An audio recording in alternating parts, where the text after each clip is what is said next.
The scream tore through the quiet like a blade. Ethan dropped the bundle of hay he was carrying and froze, his chest tightening. The sound hadn't come from the barn or from the animals. It came from the river, the one place he avoided when the current ran high. The wind carried another cry, high-pitched, broken, desperate. A girl's voice. He bolted, boots pounding against the dirt, breath burning in his throat. The late afternoon sun was sliding low, painting the sky in streaks of orange and violet, but the water below churned black and merciless. There, just beyond the bend, a pale figure thrashed in the current, arms flailing, head vanishing under the waves before snapping up again with a gasp. She was young, too young to be in water like this. The river had swelled after last night's storm, swollen with mud and debris. "Hold on!" Ethan shouted, though he doubted she could hear him above the roar. He didn't think. He just tore off his jacket, flung his boots onto the bank, and plunged in. The shock of the water knocked the air from his lungs. It was icy, biting through his shirt, dragging at his muscles as if the river wanted to claim him too. For a moment panic clawed at his chest, but he forced his arms forward, pulling through the current with everything he had. The girl's head dipped again. She disappeared. No, no, no, no! Ethan kicked hard, scanning the surface. A hand broke the water a few yards ahead, fingers stiff and clawing at nothing. He lunged toward it, fighting the pull downstream. "Got ya!" His hand locked around her wrist. She was limp, heavy, her body jerking with the current. The river fought him, tugging, twisting, trying to drag them both under. For a terrifying second he thought he wouldn't make it back. His legs were cramping, his chest screaming for air, but then his boot scraped stone. The riverbed. He staggered, nearly went under, then surged forward with the last of his strength. One step, another. The water receded, swirling around his knees. He dragged her onto the bank and collapsed beside her, gasping, his heart hammering like it might split. The girl lay motionless, hair plastered to her face, lips blue. "No, come on." "Don't you quit on me," Ethan rasped, shoving the wet strands from her mouth. He pressed down on her chest, counting, praying. Then he sealed his mouth over hers, forcing breath into her lungs. For endless seconds, nothing happened. Then she coughed, a violent choking sound, water spilling from her mouth. She rolled to her side, hacking, body trembling as life fought its way back into her. Relief crashed over him so hard he almost wept. "It's all right. You're all right," he whispered, though his own voice shook. The girl blinked up at him through wet lashes. Her eyes were startling, an icy blue that seemed too clear, too sharp, for someone half drowned. She tried to speak, but only a whisper slipped out. Ethan leaned closer, straining to hear. Her lips formed a name, and that name, it froze him cold. The name lingered in the air, fragile as a breath. Ethan felt it rattle around in his chest, striking chords he hadn't touched in years. He couldn't have heard it right. Not here, not from her lips. But before he could ask, the girl's eyelids fluttered, and she slipped into unconsciousness. Ethan's hands trembled as he brushed damp hair from her face. She couldn't have been more than 14, maybe 15. Too young to be out alone by the river, too fragile for the kind of storm that had swollen it into a beast overnight. He wrapped his jacket around her small frame, tugging it close against the cold. Above them, the sun had dropped behind the ridge. Shadows stretched long and sharp across the fields. The farmhouse light winked faintly in the distance, his only tether to safety. He had to move her, get her warm, get her breathing steady. He bent, slid his arms under her, and lifted. She weighed almost nothing. Still, each step back up the muddy slope was a battle. The river behind him gurgled and hissed, as though angry he had stolen one of its prizes. By the time he staggered through his door, His body was shaking nearly as hard as hers. He laid her gently on the worn couch, stoked the fire until flames licked high, and wrapped her in every blanket he could find. For a while, the only sound was the crackle of wood and her shallow, uneven breaths. Ethan sat beside her, soaked to the bone, and ran a hand over his face. He couldn't shake that name. He hadn't heard it since everything changed. It was tied to people far beyond his world, people who lived in stone houses with high walls and servants who bowed at every command. He'd only brushed against that world once, years ago, and it had left a scar. He remembered it too clearly, the day he was 12, standing beside his father at the market. A convoy of sleek black cars rolled through the square, scattering dust and silence. Windows down, just enough to glimpse pale faces inside, silk ribbons, golden watches that gleamed like fire under the sun. His father had muttered, "Keep your head down, Ethan. That family, they own more than you'll ever touch, and they don't look kindly on folk who cross their path." Ethan, young and curious, had still stolen a glance. A little girl about his age stared back at him through the glass. Blonde curls, sharp blue eyes, lips pressed in a solemn line. She didn't wave. She didn't smile. But the look, he'd never forgotten it. Her name had been whispered then, too, carried in hushed tones across town. The daughter of wealth, of power, of a family that rarely mingled with those who worked the soil. And now, this girl on his couch, barely alive, had spoken that same name. Ethan leaned closer, searching her face in the firelight. Could it really be her? The years had blurred her features, but those eyes were the same.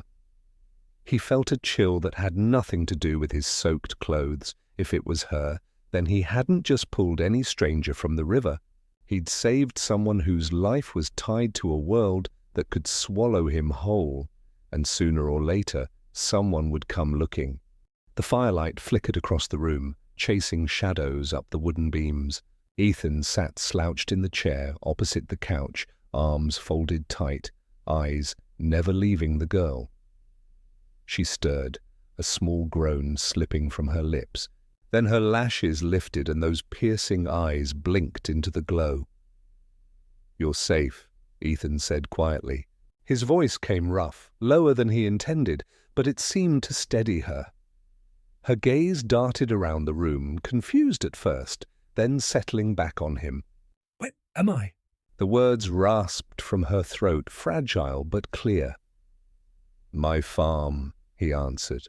"You were in the river." "I pulled you out." For a moment silence hung between them, broken only by the crackle of the fire. Then she whispered, "I remember." "The water." Her hand twitched, gripping the blanket tighter. "It wouldn't let me go." Ethan gave a slow nod. "You're lucky it didn't. Another minute and—" He stopped himself. No point finishing that thought. Her eyes searched his face, lingering like she was trying to place him. Then softly, almost as if she didn't trust herself to say it aloud, she repeated the name she'd spoken by the river. And again, it rattled through him like thunder. He swallowed. "That's you? That's really your name?" She nodded, cautious, as though unsure whether to trust him with the truth. "Yes, I'm—" Her voice cracked. She tried again. "I'm the daughter of Harold Whitmore." Ethan leaned back, heart sinking into his boots. Whitmore. The name was everywhere in town. Printed on buildings, stitched into factories, whispered in both envy and resentment. The Whitmores owned the mills, the shipping lines, half the land that stretched beyond the hills. They were the kind of family whose footsteps bent the world around them, and she, this trembling girl in his blankets, was their blood. Ethan rubbed his jaw, trying to mask the storm churning inside. "So what in God's name were you doing by the river alone?" Her eyes flickered to the fire. She hesitated, lips pressing tight as though holding back something heavy. Finally, she said, "I ran." "Ran?" "Yes." Her fingers knotted in the fabric. "From them?" "From everything." The words sounded impossible, yet the desperation in her voice made them real. She glanced at him, meeting his gaze with startling clarity. "You don't know what it's like in that house. You don't know what it's like to be theirs." Ethan felt a pang of something he didn't want to name. He should have been furious. Dragging her back would surely earn him favor, maybe even reward. But the way she said it, the way her voice broke, it didn't sound like the rebellion of a spoiled child. It sounded like the plea of someone who'd been cornered too long. Still, he hardened his tone. "Your family's probably turning the county upside down right now. You think they'll thank me if I keep you here?" Her reply was immediate. "Please, don't tell them." "Not yet." The fire crackled louder, throwing sparks into the chimney. Ethan's jaw clenched. He could already feel the weight of the choice pressing on him. If he kept her, trouble would find him. If he sent her back, he'd be handing her into whatever she was running from. The girl's eyes locked on his, fierce despite the tremor in her hands. "Just one night," she whispered. "That's all I ask." The storm had passed, but the night still hummed with its aftermath.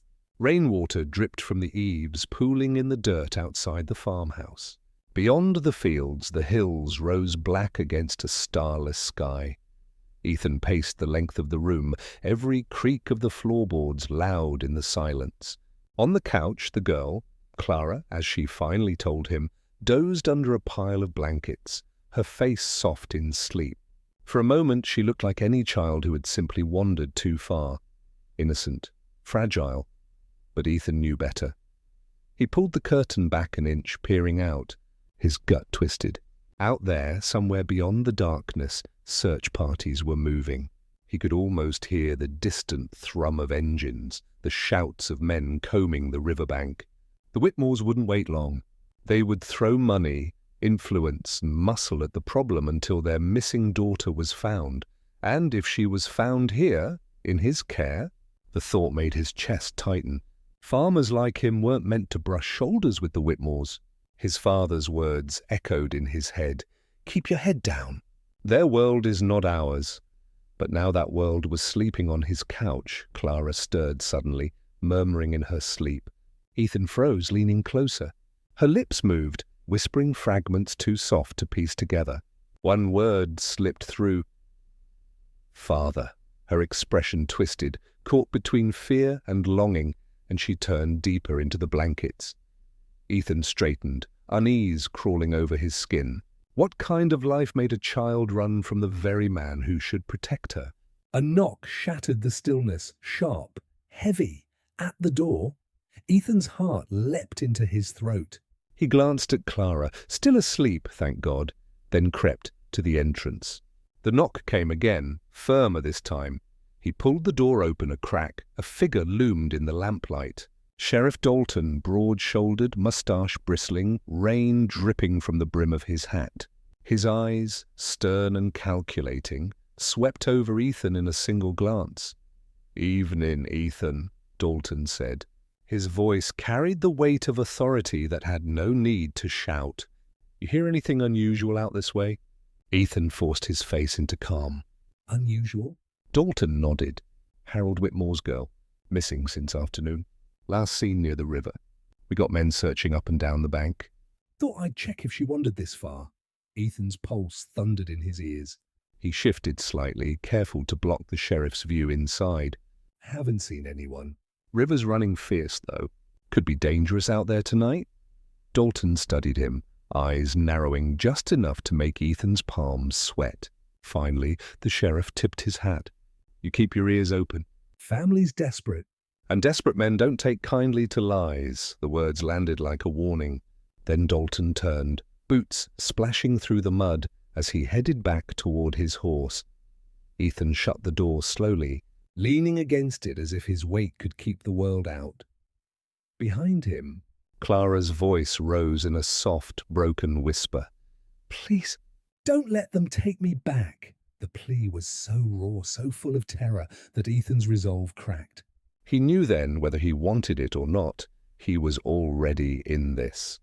The fire burned low, throwing long shadows that licked the walls.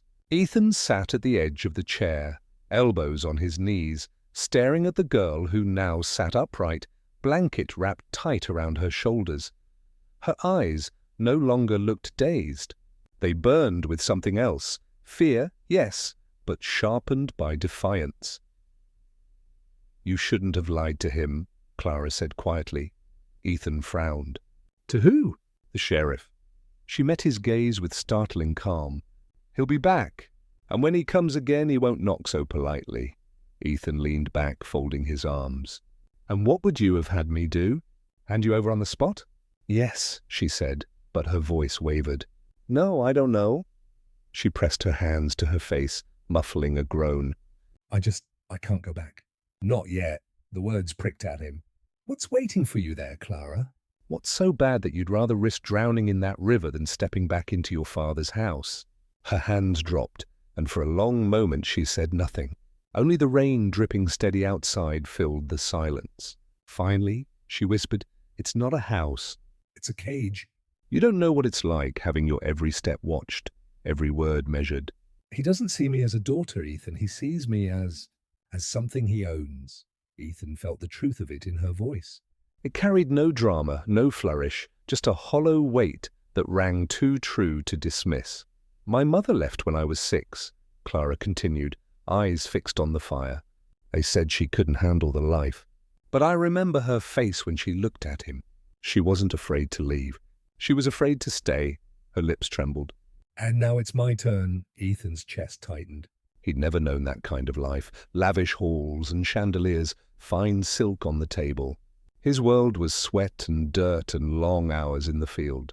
Yet listening to her, he realized the two weren't so different. A man could be shackled by chains of iron or by chains of gold. Still he shook his head. "Clara, if what you're saying is true, running won't solve it. You can't just disappear. Your family will scour every corner of this county until they find you." Her chin lifted, and her eyes flared with sudden fire. "Then let them. I'd rather be hunted than trapped."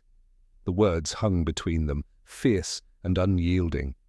Ethan looked away, staring into the flames. His father's voice whispered again in his memory, "Keep your head down. Don't get tangled in their world." But here he was, tangled already, with no easy way to cut himself free. He rubbed his temples, exhaustion pressing down like stone. "You asked me to keep you here one night. But what happens when morning comes? What happens when they knock again, harder, and I can't lie without it costing me everything?" Clara shifted forward, her voice urgent now. "Then I'll be gone before the sun's up. You'll never have to see me again. Just give me this night, please." Her plea rang through the small room, as fragile and fierce as a bird battering against its cage. Ethan's throat worked. He knew the choice was no longer hers alone. The first grey light of dawn slipped through the thin curtains, laying pale stripes across the wooden floor. The fire had burned to embers, a dull orange glow pulsing faintly in the hearth. Ethan stirred from the chair, his back stiff, his head heavy from a restless half-sleep. For a moment, he thought Clara had vanished. The couch was empty, the blanket tossed aside. His chest jolted, but then he spotted her near the window, standing still as a shadow, her gaze fixed on the fields beyond. "You should have slept," Ethan said, his voice low, roughened by the night. She didn't turn. "I couldn't. I keep hearing them in my head. The voices, the footsteps, even when it's quiet." Ethan rose, rubbing the ache from his shoulders. "It won't stay quiet for long. The sheriff's men will sweep through again." Finally she glanced at him. Her face looked older than it had the night before, drawn by exhaustion and fear. "And when they come, what will you do?" Ethan hesitated. He wanted to tell her the truth, that he didn't know, that every choice felt like stepping onto thin ice, unsure which crack would swallow him first. But he bit it back. "We'll cross that when it comes." Outside, a faint rumble of engines broke the morning stillness. Clara stiffened. Ethan moved quickly to the window, pulling the curtain back just enough to see. 2 black cars crawled along the dirt road, tires splattering mud, sunlight glinting off polished chrome.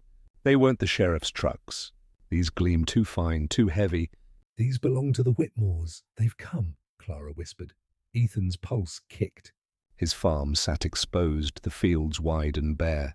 There was nowhere to hide a girl whose face would be known to every man stepping out of those cars.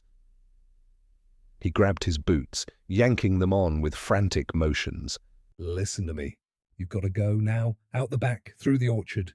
The trees will cover you until the ridge. After that, it's open country." Clara stared at him. "And you?" I'll stall them. Buy you time. No. She shook her head violently, blonde hair clinging to her damp cheeks. They'll know. "They'll see it in your eyes. They'll drag me out anyway." Ethan's jaw clenched. Better they come for you than find you cowering here. Go.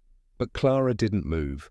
Her hands balled at her sides, her breath sharp. "I can't keep running forever." They'll catch me sooner or later. Her eyes softened, breaking through the defiance. But at least you gave me one night.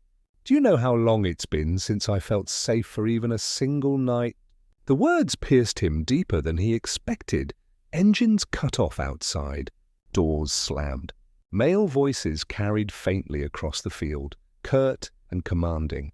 Ethan crossed the room in 2 strides, grabbing her shoulders. "Clara, listen. Whether you run or stand, you've got to decide now, because in less than a minute they'll be at my door." Her breath shuddered, blue eyes locked on his. Outside, heavy boots crunched over gravel, drawing closer. Ethan released her, his hands falling uselessly to his sides. He had never felt the weight of a choice more than he did in that moment. The knock came, hard, unforgiving. The pounding rattled the wood, each blow like a drumbeat against Ethan's chest. He swallowed, forcing his breath steady, and opened the door. 3 men stood on the porch, dressed too fine for the mud under their boots. Their coats were black, their hats wide-brimmed, their expressions carved from stone. Behind them, the Whitmore cars gleamed in the grey morning, their engines ticking as they cooled. The tallest of the men stepped forward. His voice was smooth, rehearsed, but it carried the bite of authority. "We're looking for a girl." "About 15. Blonde hair, blue eyes. "You seen her?" Ethan met his stare. He forced his voice calm. "Haven't seen anyone but my livestock this morning." The man's eyes slid past him, into the dim room beyond. "Mind if we take a look?" Ethan gripped the edge of the door, blocking the view. "This is my home." "Unless you've got the sheriff with you, you're not stepping inside." For a moment, silence stretched. One of the men shifted, his hand brushing the edge of his coat where a pistol might rest. The tall one only smiled thinly. "You understand, farmer?" he said softly. "This isn't just a missing child. This is Harold Whitmore's daughter. Every minute she's gone, the world narrows for the man standing in our way." The threat hung heavy, sharper than any blade. Ethan's heartbeat thundered in his ears, but he held his ground. Like I said, "Haven't seen her." From the corner of his eye, he caught the faintest flicker of movement inside, the edge of a shadow slipping out of sight near the back room. Clara. She was listening. The tall man tilted his head, studying Ethan like a hawk studies prey. Then he leaned closer, his breath cool against the morning air. "If you're lying, you'll regret it. Harold Whitmore doesn't forgive. He doesn't forget."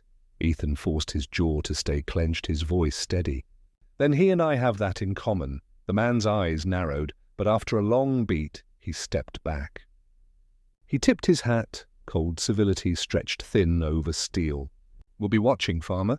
Don't mistake silence for mercy." The 3 men turned, boots crunching on the gravel, and climbed back into the waiting cars. Engines rumbled to life, wheels spitting mud as they rolled down the dirt road, dust rising in their wake. Ethan shut the door slowly, his hand shaking despite his effort to steady it. Clara emerged from the back, her face pale but her eyes blazing. "You shouldn't have done that." Ethan rounded on her, voice low and sharp. "And what should I have done?" Handed you over to men who looked ready to haul you back in chains?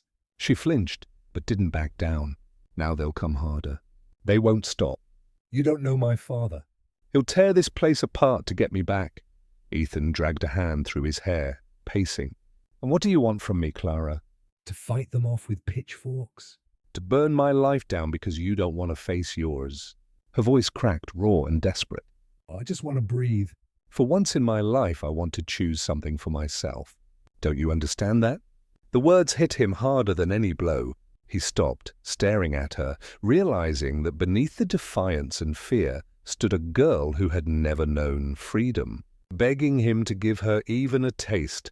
Outside, the last echoes of the engines faded into silence. But Ethan knew the quiet wouldn't last. The storm was only beginning.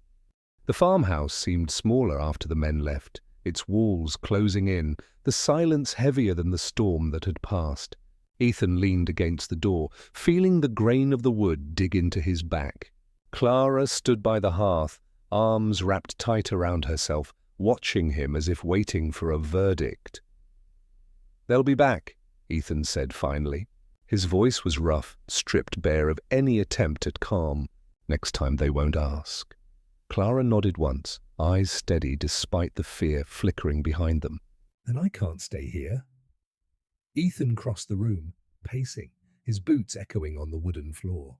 "If you leave, where do you go? The Whitmores own half the county.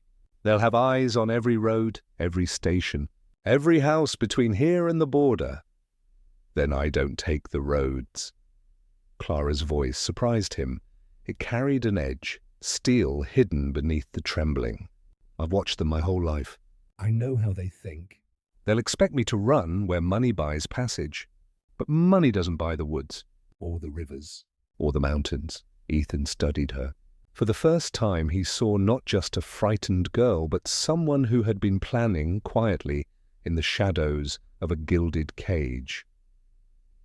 "Even if that's true," he said, "you won't last long on your own." Not out there. Clara's gaze lifted, meeting his without flinching. "Then come with me." The words landed like a stone in his chest. He almost laughed, but there was no humor in it. "You don't know what you're asking." "Yes, I do." Her voice softened, but the fire in her eyes did not. "You risked your life for me once already." If you wanted to turn me in, you could have done it last night. "But you didn't, because something in you knows I'm right." And because? "Maybe you understand what it means to want a different life." Ethan froze. The words cut too close. He thought of long nights, staring across the fields, wondering if he'd die as his father had, spine bent, hands raw, land owned by men whose names he'd never speak in their presence. He thought of years of silence, of the cage of his own, built from dirt and duty. Clara's plea lingered in the air between them. A sudden sound snapped the moment. Not the storm, not silence. A car engine, faint but growing. Another convoy on the road. Ethan's head whipped toward the window. Dust rose in the distance. They're circling back already. Clara stepped closer, urgency sparking in her voice. "Then it's decided. If I stay, they'll take me." If I go alone, I'll be caught. If you come with me, maybe, just maybe, I'll have a chance. Ethan's heart pounded. His world was soil and sweat, not schemes and flight. Yet the thought of handing her over now, of watching her, dragged back into whatever prison she fled, felt like betrayal, not salvation. Boots crunched on gravel outside. Voices again. Ethan looked at Clara, her eyes bright in the dim room, and knew the choice had already been made. He grabbed his coat from the peg, shoved his father's old rifle into his hands, and jerked his head toward the back door. "Come on. We move now." Clara's breath hitched, but she followed, clutching the blanket like armor. Together they slipped into the orchard, shadows swallowing them whole. Behind them, fists hammered against the door. The orchard closed around them, branches dripping with last night's rain, the air sharp with the smell of wet earth. Ethan moved fast, his hand brushing the trunks as if the trees themselves could guide him. Clara followed close, her breath quick and uneven, the blanket clutched tight until he yanked it from her shoulders. "Too bright," he hissed, bundling it under his arm. "They'll spot you a mile away." She nodded, her blonde hair damp against her cheeks, and pressed on. Behind them the shouts grew louder. The Whitmore men had broken into the farmhouse, their boots pounding, their voices slicing through the morning air. "Search the barn. Check the loft." Ethan grit his teeth. Every corner of his life was being torn apart, every space violated by men who saw his world as theirs to trample. He pushed the thought aside. Anger wouldn't help them now. They broke free of the orchard and scrambled toward the ridge. The ground turned rough, stones slick underfoot. Clara stumbled, catching herself on Ethan's arm. "You all right?" he whispered. She nodded, though her face was pale. "Just don't let go." The words tightened something in his chest. He didn't answer, just pulled her forward. By the time they crested the ridge, the shouts had faded to distant echoes, swallowed by the trees. Below stretched miles of open country, fields, fences, and the thin silver line of the river winding like a scar. Clara dropped to her knees, chest heaving, eyes wide as she stared at the expanse. "They'll see us out there." "There's nowhere to hide." Ethan scanned the horizon. He knew these lands better than most, where the soil sank soft, where the woods thickened, where the old trails still carved through forgotten hills. He pointed north. "There's a hunting cabin." "My father built it when I was a boy. Nobody's been near it in years. If we reach the pines before they crest the ridge, we've got a chance." Clara's eyes flicked to him, desperate but trusting. "Lead the way!" They slipped down the far side, the slope steep, stones rattling loose under their boots. Ethan steadied her when she slipped, his grip firm, his breath burning in his lungs. Halfway down, a gunshot cracked through the air. The sound froze them both. Birds burst from the trees in a wild flurry, the echoes bouncing off the hills. Clara gasped, clutching his arm. "They've seen us," she whispered. Ethan dragged her behind a boulder, heart hammering. He peered out. Figures on the ridge, small against the sky but moving fast. Too fast. They weren't just searching now. They were hunting. Clara's eyes brimmed, her voice barely a breath. "We can't outrun them." Ethan looked at her, then at the endless stretch of land ahead. He felt the weight of the rifle on his back, the memory of his father's steady hand guiding his aim. "No," he said, steady now, as if the decision had already been made. "But we don't have to outrun them. We just have to get far enough." He grabbed her hand again, pulling her from cover, and they plunged down the slope toward the pines, every step echoing with the sound of pursuit. Behind them, the hunters spread like wolves across the ridge. The pines swallowed them in shadow, tall and ancient, their trunks packed tight as prison bars. The air here was colder, heavy with moss and silence. Ethan's boots sank into the soft earth, each step muffled. But behind them the dogs were coming now, low barks, snarls carried on the wind, followed by men's voices cutting sharp through the trees. Clara stumbled, gasping, but Ethan pulled her upright. "Almost there," he muttered, though his chest burned and his legs ached like fire. He could see it now through the trees, grey wood half hidden by vines, the slanting roof of the old cabin. His father's place. A scrap of safety. They crashed through the clearing and reached the door. Ethan shoved it open, dust and the smell of rot rushing out. Inside, shadows stretched long over the broken table, the stone hearth cold with years of neglect. He pushed Clara inside, barring the door with the rusted latch, just as the first dog's bark split the clearing. Clara pressed against the wall, trembling. "They'll find us." "Let them try," Ethan said, gripping the rifle. He took position by the window, peering through the cracks. Shapes moved at the edge of the clearing, dark coats, rifles glinting in the dim light.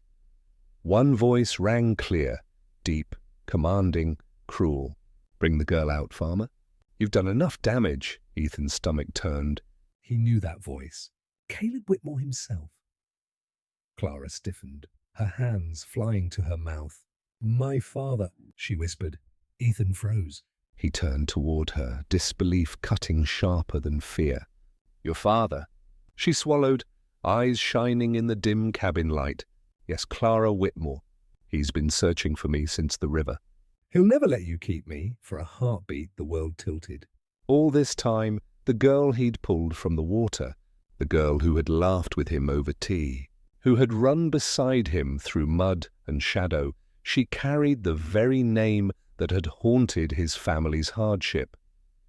He felt the ground sway, anger and betrayal knotting in his chest. You should have told me. Tears cut down her cheeks. I was afraid. Afraid you'd hate me for what I am, for his name. But Ethan! I'm not him. I never was.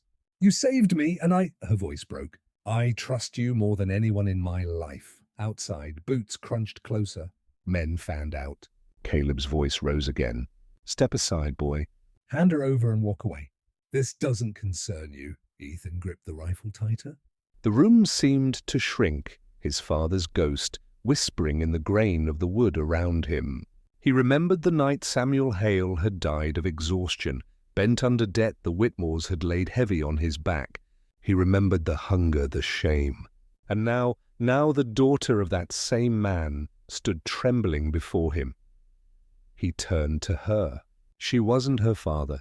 She was the girl he'd dragged from the river's grip. The girl who whispered, "Don't let go." Ethan stepped away from the window, lowered the rifle, and looked Clara in the eyes. You're not him. And I won't let him take you. He pushed the rifle into her hands. If they break through, you run. Don't look back. She shook her head fiercely, clutching it to her chest. Not without you.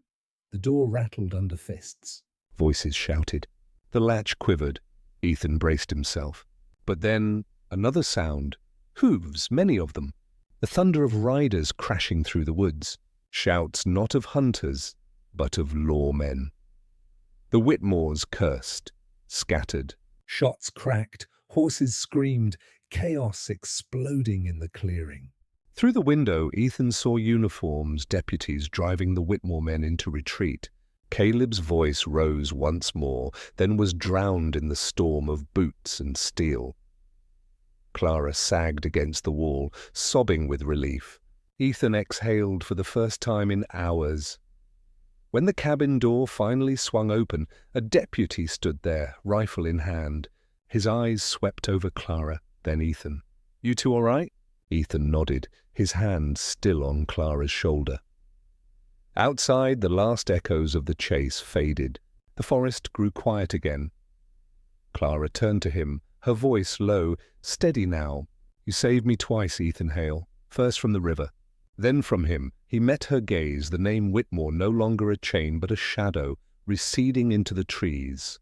No, he said softly, you saved yourself. I just held on. And as the dawn broke over the ridge, washing the pines in pale gold, Ethan knew the river had carried more than a girl to his door. It had brought the chance to end a cycle of hate, and perhaps, just perhaps, the beginning of something new. If this story moved you, don't forget to like, share, and subscribe for more powerful tales that stay with you long after they end. Your support keeps these stories alive.